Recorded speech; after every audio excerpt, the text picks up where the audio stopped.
Hi, my name is Caiden Owens, and today I'm going to be talking to you about how idioms define worlds and enhance our speech. So let's get going. But first off, what is an idiom? So an idiom is an expression in the usage of a language that is particular to itself, either in having a meaning that cannot be derived from its conjoined meaning of its elements, such as up in the air for undecided, or its grammatically atypical use of words such as give way. Now, that's a lot.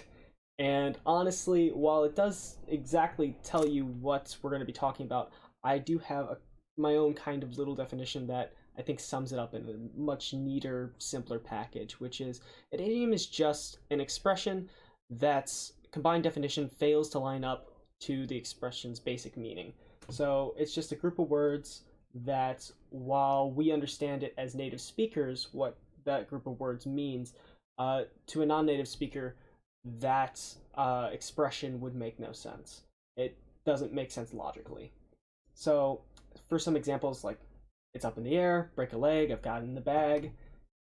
Most idioms do come from a place of historical significance. It doesn't have to be like a major event, but typically there is something to how the expression got started. So, for example, I've got it in the bag.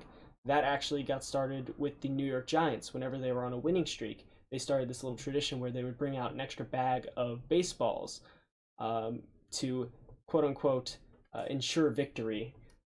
They would say, "Oh, well, we've already caught all the balls for the game. They're already in this bag, so we've already got the game in the bag."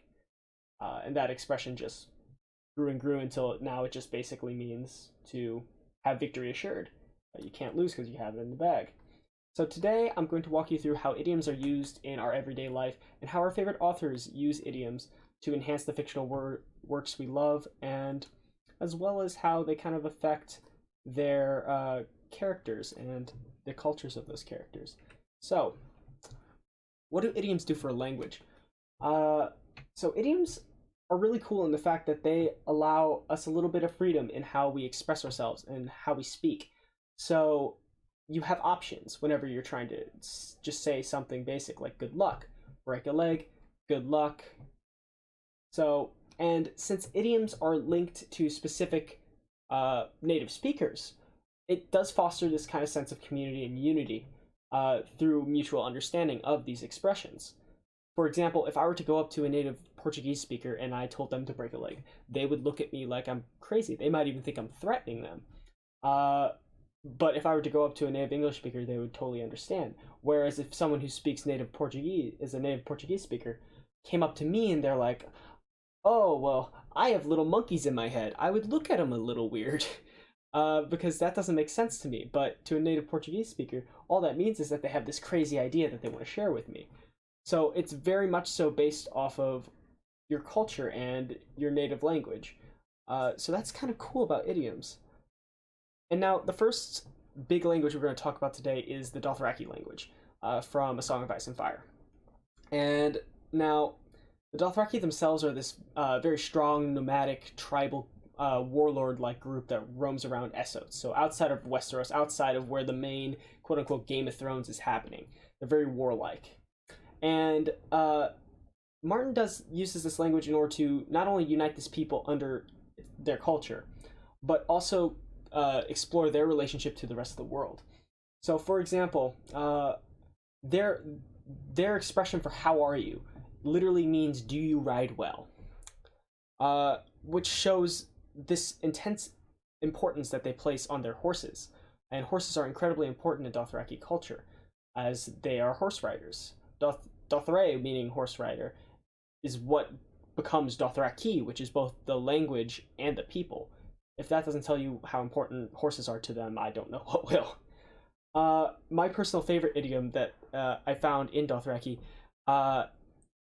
is fish. I'm gonna butcher this, but Fishes Dakas Moon, which just means get him, and it's used in war. It's like get him, kill him, basically.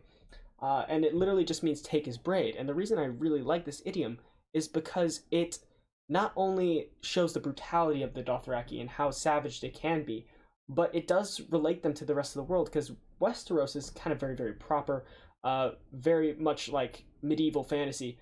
And this reminds me more of post-colonial Native American kind of scalping. So it really sets them apart from the rest of the world and shows you how they might be viewed as uncivilized or lesser maybe than some of the beings in Westeros. Now, let's talk about the Sindarin language in Lord of the Rings, Tolkien. So, Sindarin is one of the two languages in Middle-earth, elven languages. And Tolkien's elves are very much traditional high elves. They're very fair, wise, mysterious, ancient.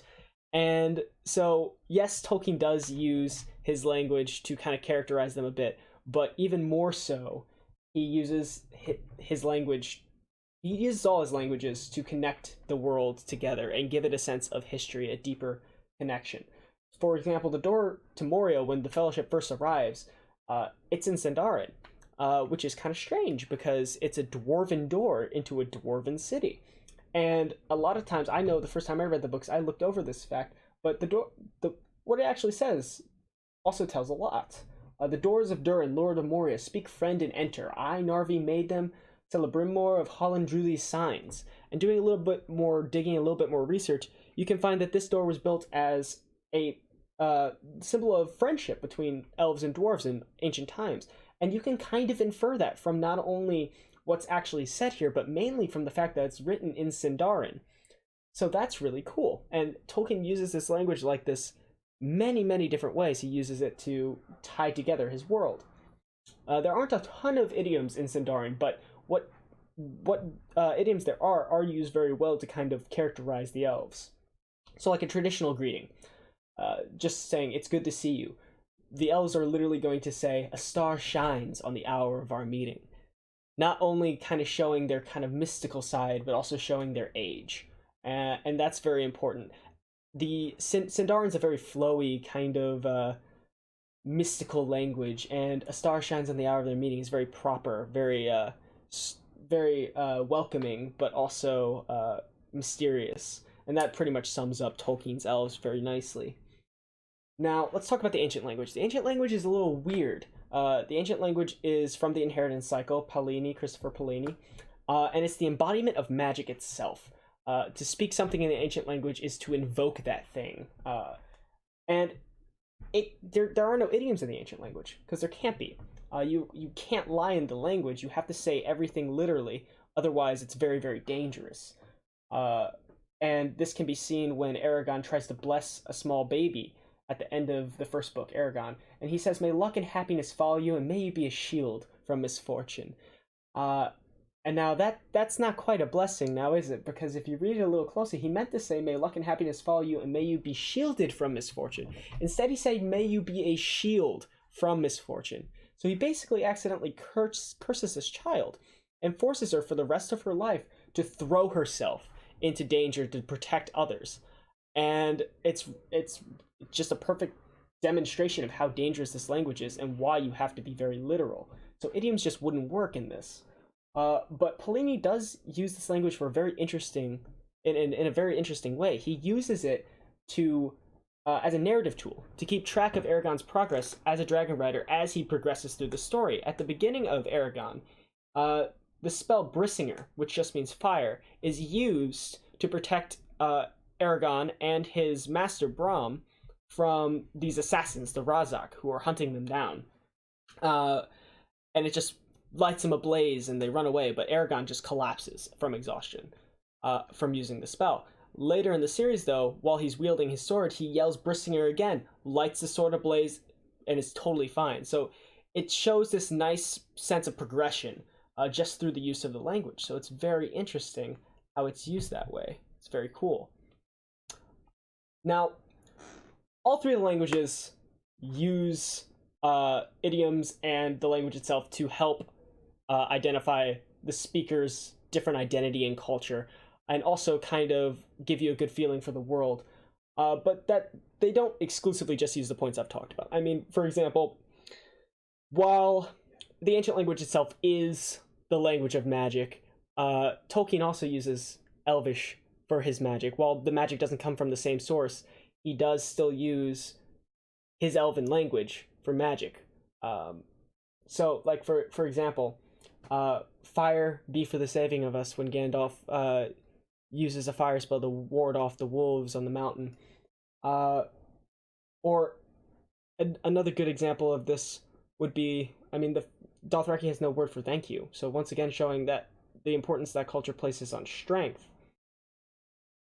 And I mean, Polini also, to a certain extent, uses the ancient language to define his version of the elves. They're much more cold, abrasive.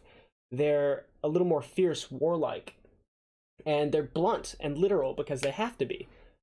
So all three of them do use kind of a grab bag of these things we talked about. It's just to different degrees.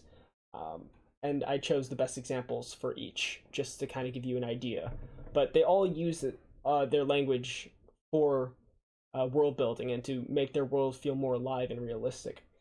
So, in conclusion, language is a very powerful tool, both in the real world and in the fictional ones that we tend to bury ourselves in.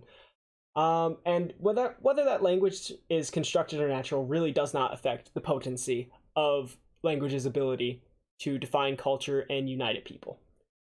So, languages give an author this opportunity to give their world a deeper sense of history and interconnectivity, and to help their cultures feel truly alive, and to feel like I don't know, personally, I think that, especially in Dothraki, I feel like the use of the Dothraki language really helps it feel alive and real in the world, and it gives it a place in the world, which is very impressive. And a lot of that can be contributed to Dothraki's use of idioms. And looking at the idioms in these works not only allow us to gain a greater understanding of the worlds and cultures that we find in these stories, but they also give us this really unique and interesting opportunity to look back at how we use idioms in our everyday speech, in our everyday understanding. I know when I first started researching this, I had no idea how much I used expressions, and how weird it is that not everyone in the world understands these expressions. So that's very cool. And a lot of English expressions, I do feel like, tend to define a native English speaker's culture. So I think that's very interesting. But either way, thank you all for listening. I hope you found this informative and helpful. I had a lot of fun making it. So goodbye. Thank you and goodbye.